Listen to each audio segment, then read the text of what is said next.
100% electric bike taxi सेवा की शुरुआत की गई असम सरकार के द्वारा। 100% इलेक्ट्रिक बाइक टैक्सी सेवा की शुरुआत की गई, जिसको वायु नाम दिया गया। क्या नाम दिया गया? वायु नाम दिया गया। इस टैक्सी सेवा का जो सहयोग लिया गया वो बीकोजी, इस टैक्सी सेवा को बनाने के लिए बीकोजी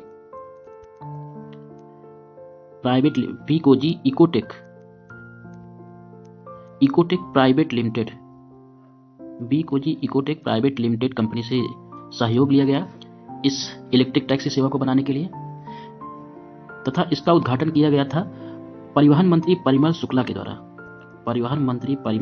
द्वारा। उद्घाटन किया गया। यह असम की पहली, यह भारत की पहली, असम की नहीं बल्कि भारत की पहली 100% इलेक्ट्रिक बाइक टैक्सी सेवा है।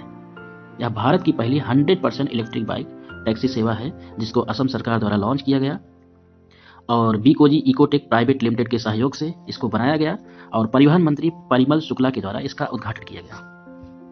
अगला है अटल सेतु। अटल सेतु के बारे में हम जानेंगे। अटल सेतु का उद्घाटन 12 जनवरी 2024 को पीएम मोदी द्वारा किया गया। किसके द्वारा किया गया? पीएम मोदी द्वारा अटल सेतु का उद्घाटन किया गया। और ये सेतु बना कहाँ है? ये सेतु महाराष्ट्र में बना हुआ है। महाराष्ट्र में इसका उद्घाटन हुआ है।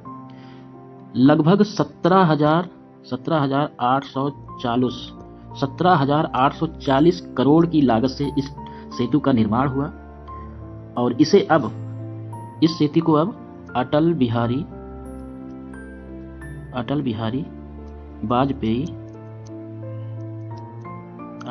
वाजपेयी न्यावा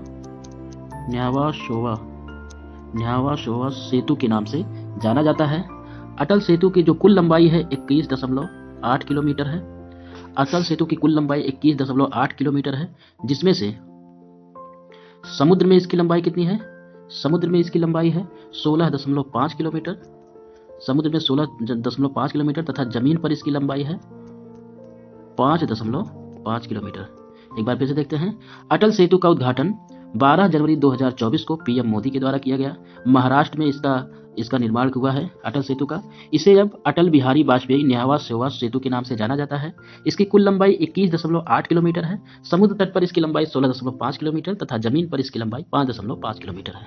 अगला है राम मंदिर अयोध्या। राम मंदिर अयोध्या की प्राण प्रतिष्ठा 22 जनवरी 2024 को राम मंदिर की प्राण प्रतिष्ठा की गई। किसके द्वारा? पीएम मोदी के द्वारा की गई। पीएम मोदी के द्वारा 22 जनवरी 2024 को राम मंदिर की प्राण प्रतिष्ठा की गई तथा प्राण प्रतिष्ठा समारोह की अध्यक्षता भी प्राइम मिनिस्टर नरेंद्र मोदी द्वारा किया गया था। इसका संचालन लक्ष्मीकांत दीक्षित के नेतृत्व में किया गया था। इस प्राण प्रतिष्ठा का संचालन लक्ष्मीकांत दीक्षित के नेतृत्व में किया गया था।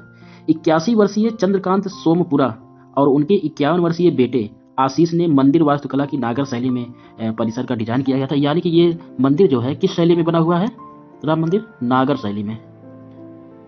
शैली में बना हुआ है तथा इसको डिजाइन दिया है चंद्रकांत सोमपुरा तथा उनके बेटे आशीष ने। शिशुराम की मूर्ति मैसूर के मूर्तिकार अरुण योगी राज द्वारा बनाई गई है। यानी कि जो इसमें जो शिशुराम की मूर्ति है वो मैसूर के एक मूर्तिकार हैं अरुण योगी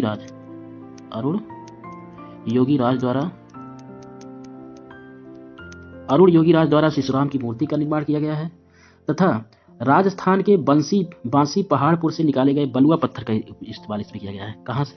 राजस्थान के बंसी पहाड़पुर से निकाले गए बलुआ पत्थर का इस्तेमाल किया गया है। लार्सन एंड टुब्रो को वर्ष 2020 में अयोध्या में राम मंदिर निर्माण का प्रोजेक्ट मिला था। यानी कि राम मंदिर के निर्माण का प्रोजेक्ट किसको मिला था? L&T कंपनी को, जिसका फुल फॉर्म है लार्सन एंड टुब्रो कंपनी।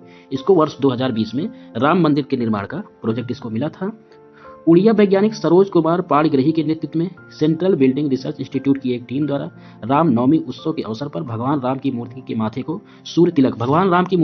को सूर्य तिलक किया गया। किसके द्वारा? उड़िया वैज्ञानिक सरोज कुमार पाणिग्रही के द्वारा। उड़िया वैज्ञानिक सरोज कुमार पाणिग्रही के नेतृत्व में सेंट्रल बिल्डिंग रिसर्च इंस्टीट्यूट की एक टीम द्वारा, ठीक है, central building central building research institute की एक टीम थी जिसने रामनवमी के उत्सव पर भगवान राम की मूर्ति के माथे को सूर्य तिलक किया। एक बार फिर से देखते हैं कि राम मंदिर अयोध्या में प्राण प्रतिष्ठा हुई 22 जनवरी 2024 को पीएम नरेंद्र मोदी की अध्यक्षता में प्राण प्रतिष्ठा हुई थी तथा इसका संचालन लक्ष्मीकांत दीक्षित और उनकी पुजारियों की टीम ने किया। 81 वर्षीय चंद्रकांत सोमपुरा और उनके 51 वर्षीय बेटे आशीष ने मंदिर की वास्तुकला की डिजाइन नागर शैली में की, यानी कि राम मंदिर की जो शैली है वो नागर शैली में बनी हुई है। तथा शिशु राम की मूर्ति है वो अरुण योगी राज के द्वारा बनाई गई। इस राम मंदिर का जो निर्माण है ये L&T कंपनी यानी लार्सन एंड टुब्रो कंपनी ने वर्ष 2020 में उसको टेंडर मिला था, उसको प्रोजेक्ट मिला था और L&T कंपनी के द्वारा इसका राम मंदिर का निर्माण किया गया।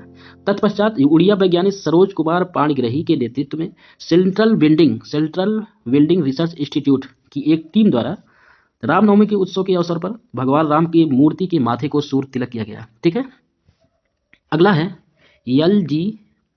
LGBTQ समुदाय के बारे में। एक भारत सरकार द्वारा सुप्रियो चक्रवर्ती बनाम यूनियन ऑफ इंडिया, इसका एक मामला सामने आया।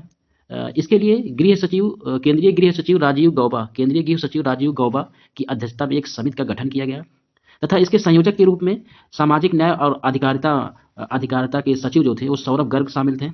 इसमें ये कहा गया था कि सुप्रीम कोर्ट ने सुप्रियो चक्रवर्ती बनाम यूनियन ऑफ इंडिया के तहत ये आदेश दिया था कि इसके तहत समलैंगिक विवाहों को, जो समलैंगिक विवाह होते हैं, इसको वैध बनाने से इनकार कर दिया गया था। समलैंगिक विवाह को वैध बनाने से इनकार कर दिया गया था। LGBTQ समुदाय के जो समलैंगिक विवाह हैं उनको वैध बनाने से इनकार कर दिया गया था। किसके तहत इनकार कर दिया था? सुप्रियो चक्रवर्ती बनाम यूनियन ऑफ इंडिया केस में 17 अक्टूबर 2023 को यह आदेश पारित किया गया था सुप्रीम कोर्ट के द्वारा, जिसके तहत समलैंगिक विवाहों को वैध बनाने से इनकार कर दिया गया।